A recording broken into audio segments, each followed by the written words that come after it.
فرعون کہنے لگا کہ موسیٰ علیہ السلام نے بھی میری بیوی کو بہکا لیا ہے، آج میں اس عورت کو مار ڈالوں گا۔ چنانچہ اس نے کہا کہ سب سے پہلے اس عورت کے جسم سے لباس اتار دیا جائے۔ فرعون نے اس کے جسم سے لباس اتروا دیا اور اپنے درباریوں سے کہا کہ سب ایک ایک ہو کر اس میری بیوی آسیہ سے ہم بستری۔ بسم اللہ الرحمن الرحیم۔ ناظرین، آج ہم بات کریں گے اس بدبخت فرعون کی جس کا ذکر قرآن میں آتا ہے، وہی فرعون جو حضرت موسیٰ علیہ السلام کے زمانے میں پایا گیا۔ فرعون کا تعلق قبیلہ قبطیہ سے تھا اور کہا جاتا ہے کہ اس کی عمر 400 سال تھی۔ ان 400 سالوں میں نہ وہ کبھی بیمار ہوا، نہ اس کے سر میں درد ہوا اور نہ ہی کوئی دشمن اس پر غالب آ سکا۔ اس کا چہرہ تانبے کی طرح چمکتا تھا، اسی وجہ سے یہودی اسے قبوس کہا کرتے تھے۔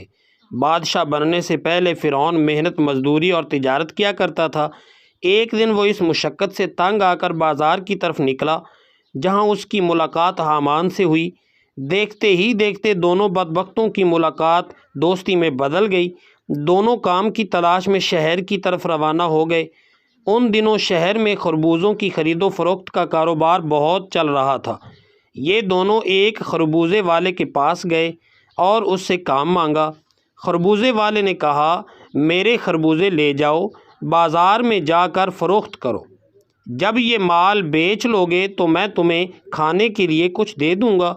یہ بات سن کر فرعون نے حامان سے کہا، تم یہیں ٹھہرو، میں خربوزے لے جا کر بیچ آتا ہوں۔ چنانچہ ایسا ہی ہوا۔ فرعون خربوزے لے کر شہر کی طرف چلا گیا۔ جب وہ وہاں پہنچا تو دکانداروں سے خربوزے خریدنے کی بات کی، مگر دکانداروں نے کہا، ہم تو سودا ادھار پر خریدتے ہیں اور فروخت کے بعد اس کی رقم ادا کرتے ہیں، یہی یہاں کا دستور ہے۔ ناظرین، دکانداروں کی یہ بات سن کر فرعون کچھ دیر کے لیے خاموش ہو گیا اور پھر اسی وعدے پر وہ خربوزے فروخت کر کے واپس آ گیا۔ واپسی پر اس نے خربوزے کے مالک سے کہا، مجھے یہ کام اچھا نہیں لگتا۔ یہ کہہ کر فرعون وہاں سے چلا گیا۔ اب فرعون کسی ایسے کام کی تلاش میں تھا جس سے وہ زیادہ سے زیادہ مال و دولت اور روپیہ پیسہ کما سکے۔ چنانچہ وہ بادشاہ مصر کے دربار میں پہنچا اور خدمت میں عرض کی، میں بہت دور سے آیا ہوں، میں غریب ہوں، بھوکا پیاسا ہوں اور کسی کام کی تلاش میں ہوں۔ مہربانی فرما کر اپنی سلطنت مصر کے کسی شہر میں بطور فدوی مجھے کوئی خدمت دے دی جائے تاکہ میں عزت سے روزی کما سکوں۔ یہ سن کر بادشاہ مصر نے پوچھا، تو کون سا کام کرنا چاہتا ہے؟ فرعون نے جواب دیا، مجھے مصر کے قبرستان کی دروگی نگرانی دے دی جائے، اس کے بدلے میں کچھ رقم فدیے کے طور پر شاہی خزانے میں جمع کراؤں گا اور باقی رقم اپنے پاس رکھوں گا۔ میری اجازت کے بغیر مصر کے اس قبرستان میں کوئی بھی مردہ دفن نہ کیا جائے۔ فرعون کی یہ بات سن کر بادشاہ مصر نے منظوری دے دی اور اسے قبرستان کی دروگی سونپ دی۔ ناظرین کرام، جیسے ہی فرعون کو یہ منصب ملا، وہ خوشی سے نہال ہو گیا اور جا کر قبرستان کے دروازے پر بیٹھ گیا۔ انتظار کرنے لگا کہ اب کون آئے گا جو اپنے مردے کو دفن کرے گا۔ لیکن اللہ تعالیٰ کے حکم سے ایسا ہوا کہ اسی سال مصر میں ایک وبا پھیل گئی جس کے باعث ہزاروں لوگ مرنے لگے، اور یوں فرعون کی قسمت کا پہیہ ایک نئے موڑ پر مڑ گیا۔ ناظرین کرام، جب فرعون نے یہ دیکھا تو اس نے ہر لاش کے بدلے وارثوں سے ایک ایک سونے کا درم لینا شروع کر دیا، اور چند ہی دنوں میں اس کے خزانے میں دولت کا سیلاب آ گیا۔ فرعون امیر بن گیا۔ اتنا مال و دولت اکٹھا ہو جانے پر اس نے سوچا، کیوں نہ مصر کے تمام قبرستان اپنی نگرانی میں لے لیے جائیں۔ لہٰذا اس نے بادشاہ وقت کو بھاری رقم دے کر ملک کے تمام قبرستان اپنی ذمہ داری میں لے لیے۔ فرعون کی اس حرکت سے شاہی خزانے میں بھی پیسہ پہنچا، جس پر بادشاہ مصر خوش ہوا اور فرعون کو بے حد پیار اور عزت دینے لگا۔ اسی دوران اللہ تعالیٰ کے فیصلے سے مصر کا وزیر انتقال کر گیا، اور چونکہ فرعون بادشاہ کے انتہائی قریب ہو چکا تھا، اس لیے بادشاہ نے فرعون کو مصر کا وزیر مقرر کر دیا۔ اقتدار ملتے ہی فرعون نشہ اقتدار میں بدمست ہو گیا اور اپنے بدبخت دوست حامان کو بھی پاس بلا لیا۔ فرعون نے حامان سے کہا کہ وہ چاہتا ہے کہ لوگ اسے خدا مانیں اور اس کی عبادت کریں۔ حامان یہ سن کر حیران ہوا اور مشورہ دیا کہ پہلے بنی اسرائیل کو اپنے زیر اختیار لاؤ اور ان کے دلوں میں تمہاری محبت بٹھا دی جائے۔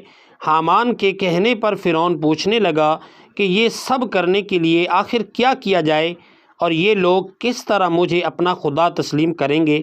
ناظرین، اس زمانے میں مصر کے تمام لوگ حضرت یوسف علیہ السلام اور حضرت یعقوب علیہ السلام کے دین پر قائم تھے، اور یہ ممکن ہی نہیں لگتا تھا کہ وہ اپنے دین کو چھوڑ کر فرعون کو خدا مان لیں۔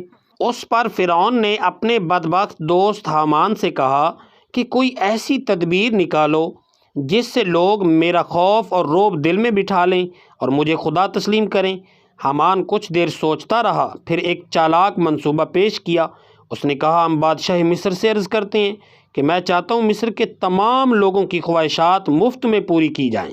ان کے تمام اخراجات میں خود ادا کروں گا تاکہ عوام خوش ہو جائے اور سب کے دل تمہاری طرف مائل ہوں۔ یہ سن کر بادشاہ مصر راضی ہو گیا اور 1 سال کے لیے اعلان کر دیا کہ پورے مصر میں تمام لوگوں کو رعایت حاصل ہے، جو چاہے جو چیز چاہے مفت حاصل کر سکتا ہے۔ فرعون نے اس 1 سال کے تمام اخراجات کی رقم حامان کے ہاتھوں شاہی خزانے میں جمع کروا دی۔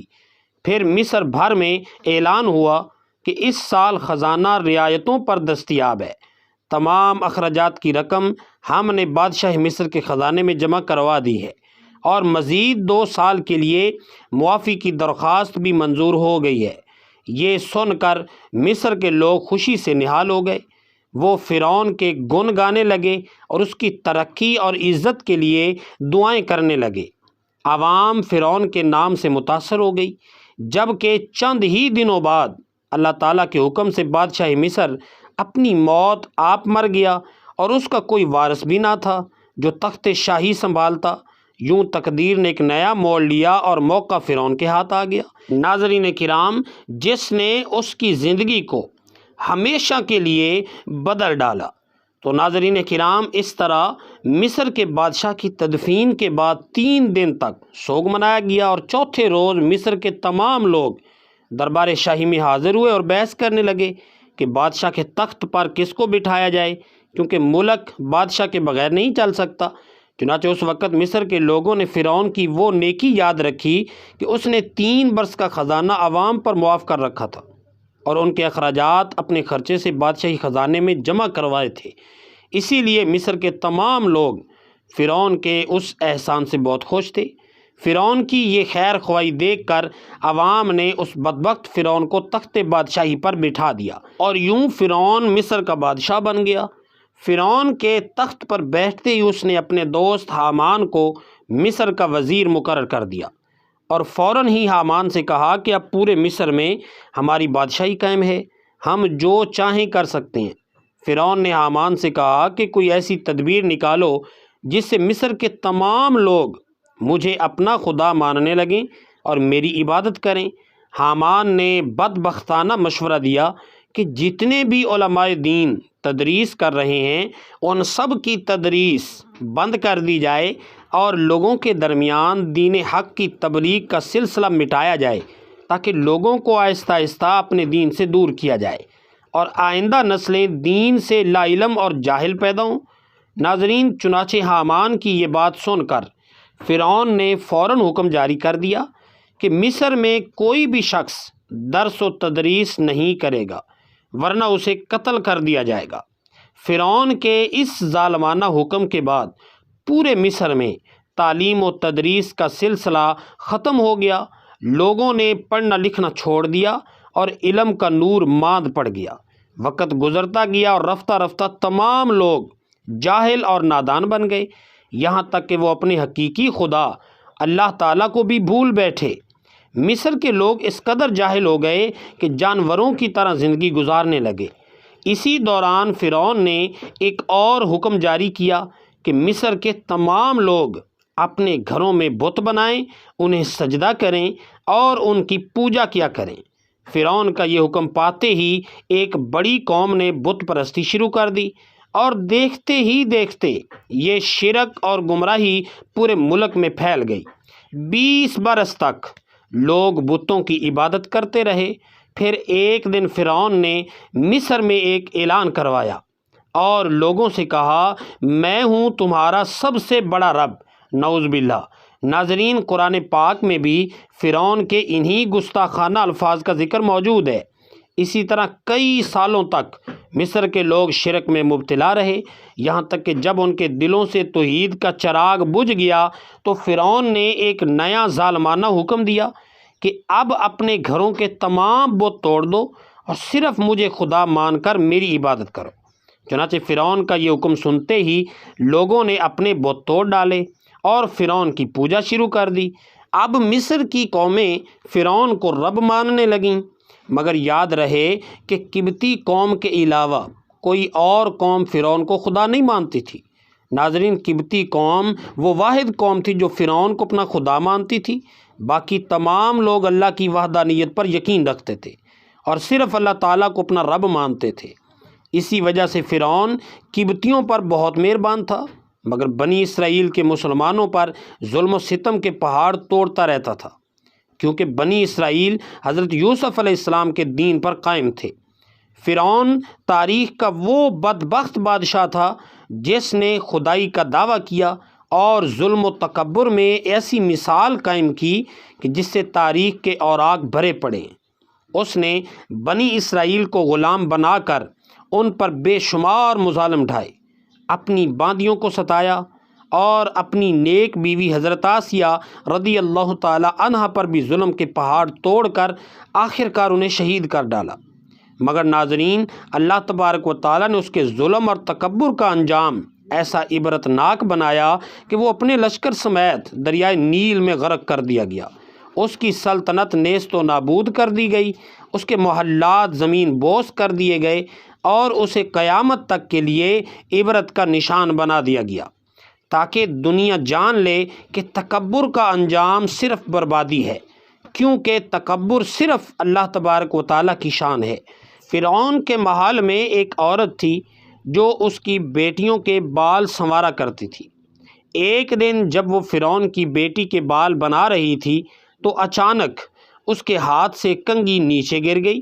جب وہ جھک کر کنگھی اٹھانے لگی تو بے اختیار اس کی زبان سے اللہ کا نام نکل گیا۔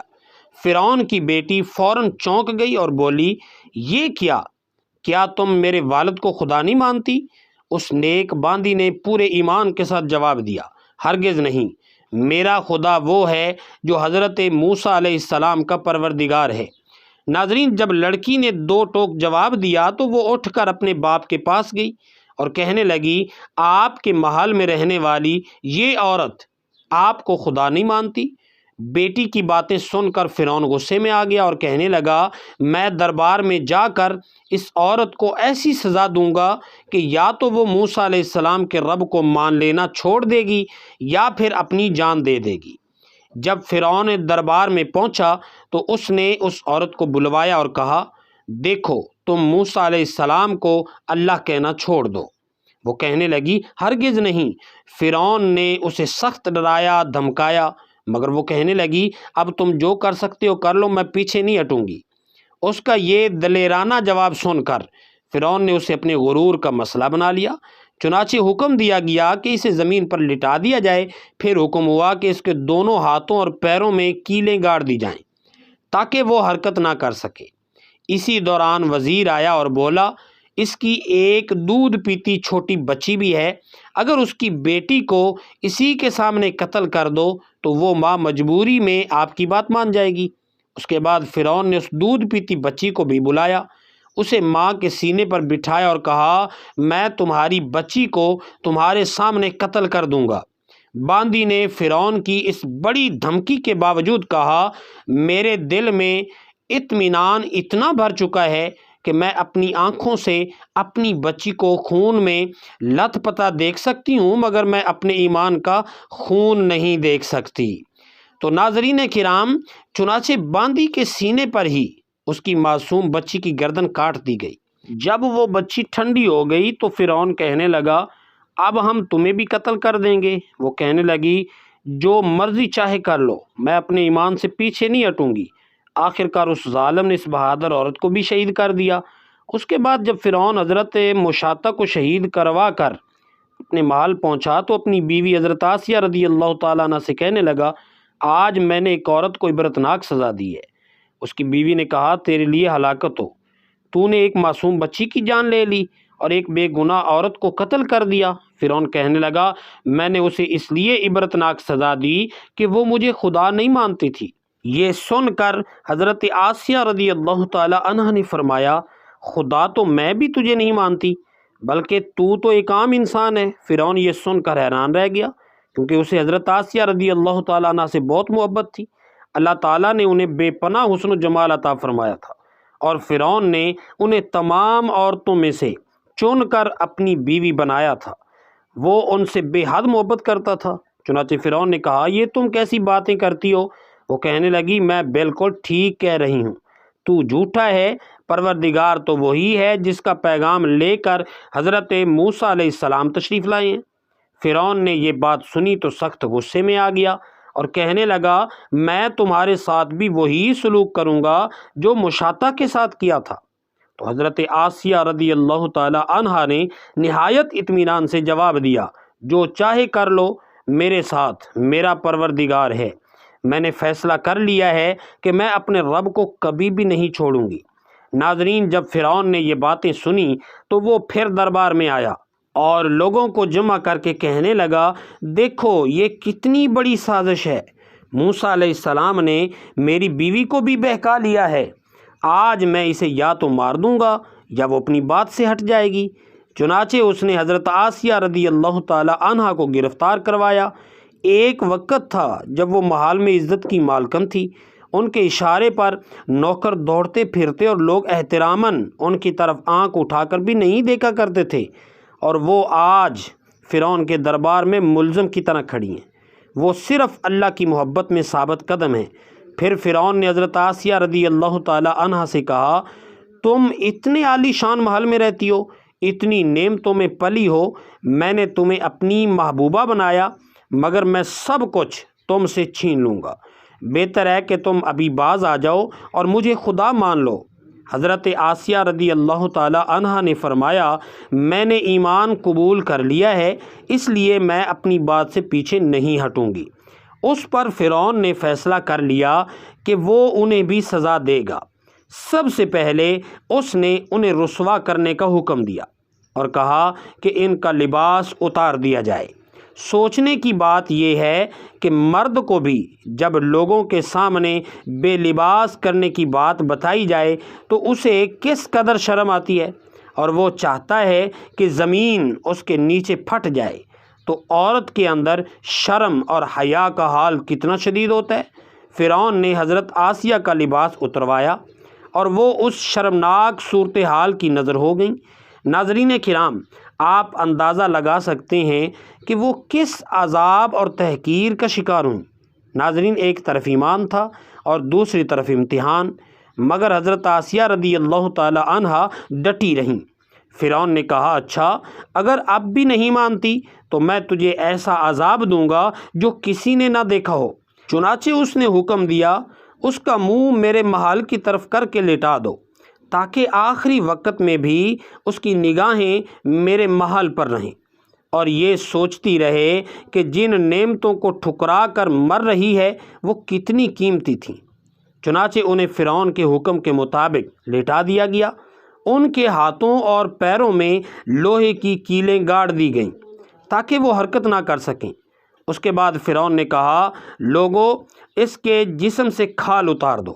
ناظرین، وہ ظالم عورت کے نازک بدن سے زندہ کھال اتروا رہا تھا، مگر حضرت آسیہ رضی اللہ تعالی عنہا صبر اور استقامت کی چٹان بن کر سب کچھ برداشت کر رہی تھیں۔ انہیں اللہ تبارک و تعالیٰ کے نام پر تکلیف دی جا رہی تھی۔ ان کے جسم سے کھال الگ کر دی گئی، مگر اللہ تبارک و تعالیٰ کی شان کہ وہ اب بھی زندہ تھیں۔ اگرچہ ان کا جسم زخموں سے چور چور ہو چکا تھا، مگر فرعون کا دل پھر بھی ٹھنڈا نہ ہوا۔ اس نے کہا مرچیں لاؤ اور اس کے جسم پر چھڑک دو۔ جب مرچیں ان کے زخموں پر ڈالی گئیں تو وہ مچھلی کی طرح تڑپنے لگیں۔ ناظرین کرام، اسی اذیت کے عالم میں انہوں نے اللہ تبارک و تعالیٰ کے حضور دعا مانگی، اے میرے رب، فرعون کا محل میرے سامنے ہے اور وہ کہتا ہے کہ ہم نے تمہیں اس محل سے نکال دیا ہے، تم اب کبھی یہاں واپس نہیں آؤ گی، تو اے اللہ مجھے اس محل کے بدلے جنت میں تیرے پاس ایک گھر عطا فرما اور مجھے فرعون اور اس کے عمل سے نجات دے۔ تو ناظرین کرام، اللہ تبارک و تعالیٰ نے اس حالت میں انہیں شہادت کا درجہ عطا فرمایا اور جنت میں حضور اکرم صلی اللہ علیہ وسلم کی زوجہ محترمہ کا درجہ دے کر ان کی قربانی کو امر کر دیا۔ ناظرین، ماضی کے ان پاک باز لوگوں نے ایمان بچانے کے لیے کیسی کیسی قربانیاں دیں، ظلم کے پہاڑ سہ لیے مگر ایمان کا سودا نہ کیا، ہر باطل طاقت سے ٹکرا گئے مگر اللہ کو ناراض نہ کیا۔ آج اس گئے گزرے دور میں ہم سے تو صرف نماز کی قربانی مانگی جاتی ہے، مگر افسوس کہ ہم وہ بھی ادا نہیں کرتے۔ کیا ہم اتنے احسان فراموش ہو گئے ہیں؟ پورے واقعے سے ہمیں یہ سبق ملتا ہے کہ ایمان سب سے قیمتی دولت ہے۔ حضرت آسیہ رضی اللہ تعالی عنہا، حضرت مشاطہ اور ان کی بچی نے دنیا کی اذیتیں برداشت کر لیں مگر ایمان پر سمجھوتا نہ کیا۔ دنیا فانی ہے اور آخرت باقی ہے۔ فرعون کے پاس طاقت، دولت اور شان و شوکت سب کچھ تھا، مگر وہ عبرت کا نشان بن گیا جب حضرت آسیہ رضی اللہ تعالی عنہا نے دنیا کی تکلیف برداشت کی اور جنت میں ہمیشہ کی نعمتیں حاصل کیں۔ ظلم کبھی قائم نہیں رہتا، اللہ تعالیٰ ظالم کو مہلت دیتا ہے مگر معاف نہیں کرتا۔ صبر اور استقامت ایمان کی علامت ہے۔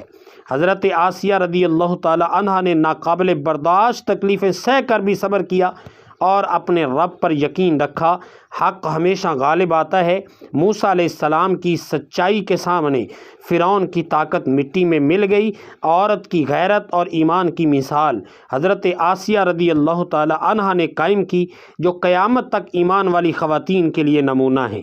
ایمان کے بدلے آزمائش آتی ہے، کیونکہ اللہ تعالیٰ اپنے بندوں کو آزماتا ہے تاکہ ان کے ایمان کی سچائی ظاہر ہو۔